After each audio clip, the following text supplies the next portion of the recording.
What's up, Hankiboy here with part 3 of my collaboration with UncleSamsDevil. If you haven't watched the previous parts, keep on watching, the order doesn't really matter and you can watch part 1 and part 2 afterwards. But you will still need a little bit of context, of course. So I'm an active Canadian Armed Forces member and UncleSamsDevil is an ex-US Marine turned YouTuber. We joined up on Discord and talked about how we would survive a zombie uprising in real life, and we compared that to what we would do in the upcoming zombie survival game Dead Matter to see how realistic that game will be. The first thing we did was come up with a scenario that is as close as possible to what will be happening in Dead Matter, and this is what we based our survival decisions on. And if you want the full context, watch part 1, I give the situation in there. The way we did this, we prepared 10 questions about survival and we answered those questions first as if they were a real life situation. Then we answered the same question but in the context of Dead Matter. So if you want to listen to two guys with military experience talk about surviving the zombie apocalypse, this is the video for you, and keep on watching. But before we start any of this, make sure to check out UncleSamsDevil channel at the end of this video. The link to his channel will be in the description and pinned comment. He covers realistic shooters and survival games. His content is awesome and he takes really good care of his community. Also, make sure to check my Discord, link is in the pinned comment if you want to join an always growing community. Also, I have a Dead Matter access key giveaway going on in there. Look in the contest channel on my Discord for more information. And with all of this being said, if you're ready, let's jump right in where we left off in part 2. Question 7, would we be a lone wolf or stick with a group in real life? Okay, so for me in real life, you know, it really depends. Is my family alive, my immediate family? Because at that point, you know, that's all that I really care about. You know, everybody else, I've kind of said, you know, unfortunately, you're on your own, or you're going to be your own group. Maybe one day we'll cross paths, but until then, I'm focused on here, where I'm at. You know, if my family is all dead, I'm going to be a lone wolf. I'm not trying to go out looking for people. I feel like that, although people aren't going to be looking to kill other people, that still could be asking for trouble. But if I do happen to come across somebody that seems like-minded, you know, like a veteran or something, someone that knows what they're doing, I will definitely try to go, you know, become friends with that person, because, you know, 2 is better than 1 for sure. All right, what about you, man? Me at first, like you said, the first thing I'm gonna be caring about is my family, and just like that, you already basically have a small group if they're okay, of course. But I'd assume like day 1 of the zombie apocalypse, we still have comms, right? Like the cell phones still work, probably the internet still day works, 1, everything. It's gonna be up for, I mean, it depends what really goes down. I think it's still up though for a little bit. Yeah, radios I would will be. assume it would be. Well, yeah, of course. And like if it's up, the first thing I'm probably going to be trying to do is contact my close friends and fucking see if they're alive first, of course. And if they are alive, like, okay, what the fuck do we do here? Like, because you can either stay alone, of course that has its advantages, but being with a group, you have more skills. Everybody brings their skills. If you're doing something, you have a buddy to check your back while you're doing whatever you're doing. Of course, you have more firepower, more manpower for whatever you want to do. You have more protection.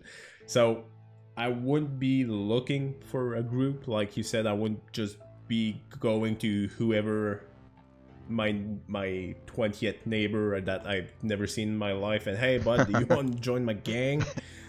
No. Hey, man, you want to survive the apocalypse together? Exactly. Let's kill zombies. I'd probably look for friends. Of course, I would group with them, that's for sure.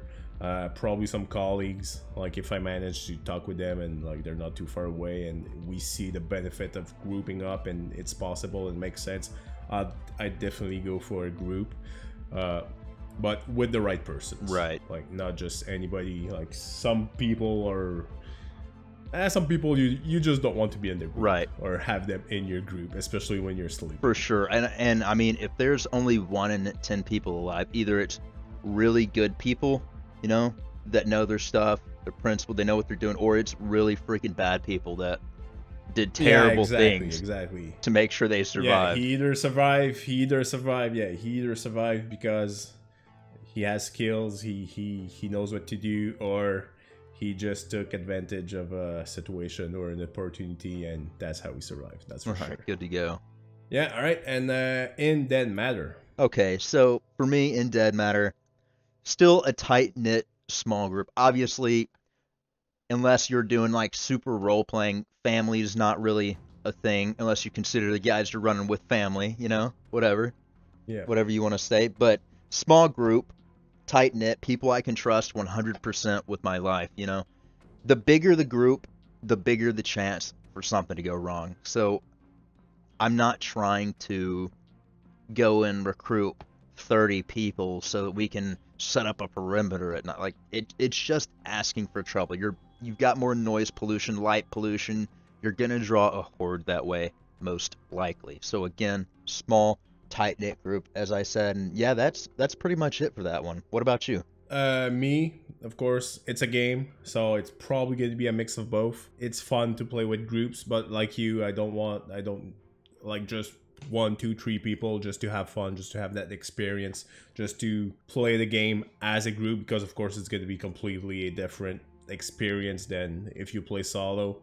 But of course I'm going to have some playthroughs where I'm just going to play on my own, do my little thing on my own, and of course depending on what kind of server you're on, if it's super RP, which is the kind of servers I'm more drawn towards.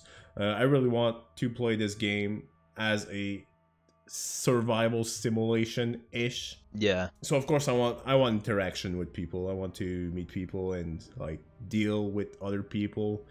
So yeah, a mix of both. Sometimes groups, sometimes solo. I'd probably go more towards a small group, but that one is a hard one to answer. Like, since it's in a game, probably both. Yeah. No, I definitely agree with you. And that's what I'm actually trying to do with my server is, well, what we will do is we're focusing on realistic interaction. Definitely going to be closer than a lot of people's game experience where they're trying to kill noobs that spawn, you know, and teabag and all that stuff. Okay, so question 8. Do we settle or do we keep moving? In real life, your turn. All right, so in real life, I would definitely settle. The first place I would settle, of course, is like right in my house. We need less resource when you stay where you are. You don't need to grab a means to move around, fuel to move around. You can grow food. You can have fresh food at your house that you can't necessarily have if you're moving around. You can improve your defenses. You can fortify your house, make it more secure. You know your surroundings. You have situational awareness, like you know in your neighborhood what is normal, what's not normal, what breaks the pattern. So I just think it's easier to survive when you stay put. You know your environment, you know who's who, you know what's probably gonna happen and stuff like that. I just think it's better to stay where you are. Eventually, of course, you probably gonna from where I am here, I would probably need to move somewhere else, probably somewhere that's gonna tie in one of the other questions. What would our end game be? But yeah, I'd probably need to move to have bigger land around me, but I would stay where I'm at until I really need to move. For sure. Okay. So, for me, in real life, it's going to be pretty much along the same lines as you. So, I'm set up pretty well. I have weapons. I have firearms. I have food. I actually also have access to livestock that are in pens, so they're protected. I have a garden, you know. So I'm good to go right now. I live on a hill, well defensible. Backside is kind of a cliff, you know. I've got a mountain to the backside either as well, a few miles away.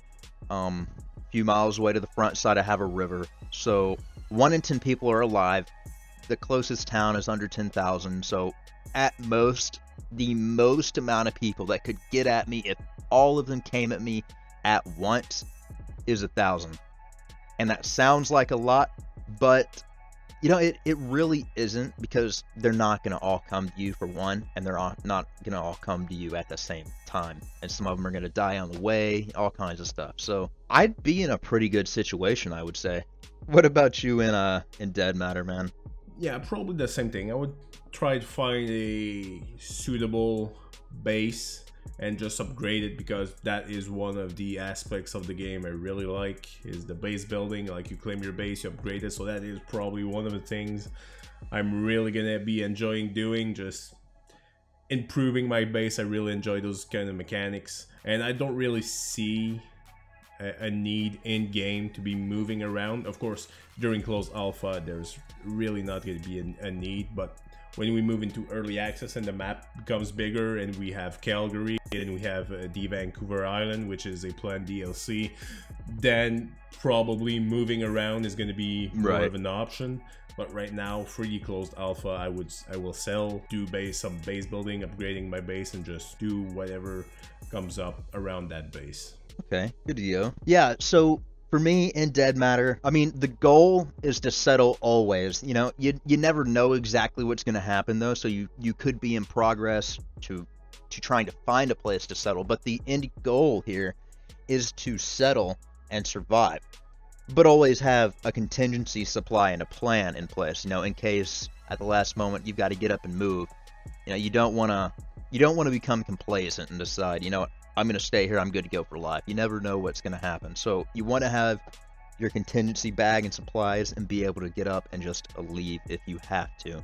But settling, again, is much better than staying on the move. You can have more supplies, you can do a lot more, definitely going to be healthier on your body. You can actually live some sort of a life.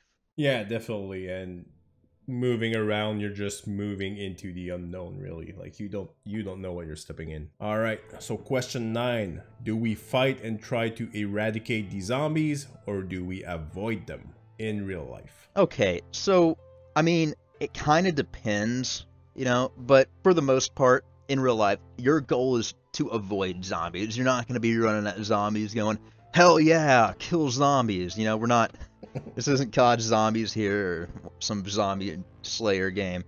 Your goal is to survive, and you're not going to be throwing yourselves at hordes to do that. But, I mean, there would be times, you know, still helping others, all that stuff. You see an opportunity to get something from fighting a horde, or fighting a group of zombies, you're going to do it.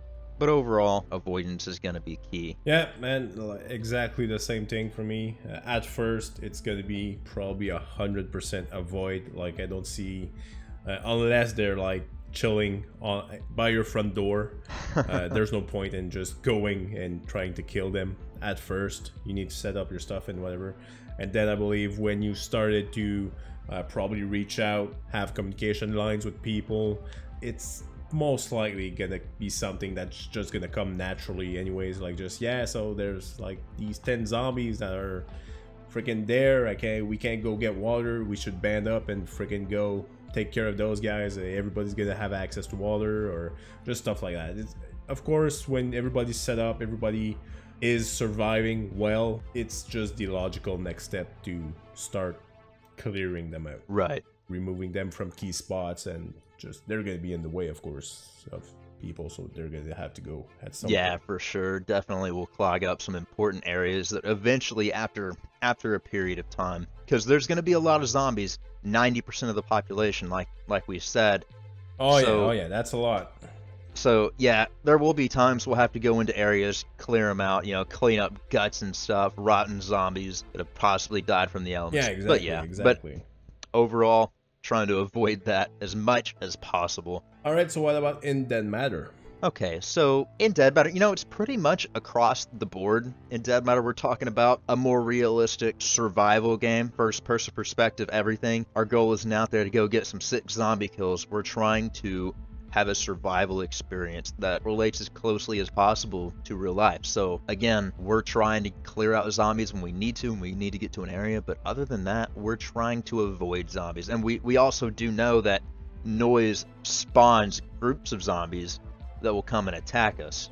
So because it draws them in, so that's the way they're doing it. They'll spawn in an area and they'll be attracted to the noise. So attacking zombies it's gonna lead to more zombies, and then at that point, it kind of is probably gonna be an uphill battle. So not really anything you want to test too often, I would say. Yeah, no, and I don't think we'll be able to eradicate these zombies. Of course, it's a game. I don't think there's gonna be a point where, all right, fuck those guys on the server. They cleared all the zombies. I guess we're gonna have to wipe the server. But no, I will try to avoid them in game. Also, just because that's what I would do in real life. And like you said, I want to get closer to how I would behave and how I would act in real life in that game, just to get that kind of experience in game. But of course, at some point, if just getting boring, I'll probably shoot a couple just to have fun. But that's not going to be the main, like, my main goal in the game. I'll just do my thing and obviously avoid them and clear them when needed, if needed. And like you said, shooting and noise will spawn them, so unless that's what you want, just a bunch of zombies starting to shoot them just for fun is probably not the best move to be doing. For sure.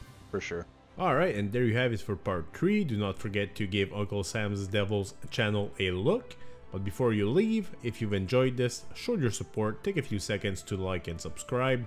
And if you really enjoyed this, take a couple more seconds, turn those notifications on, share this video, and comment below. Don't forget to join my Discord, a lot going on in there, including a Dead Matter access key giveaway. And that is it for today. I will see you in the next one.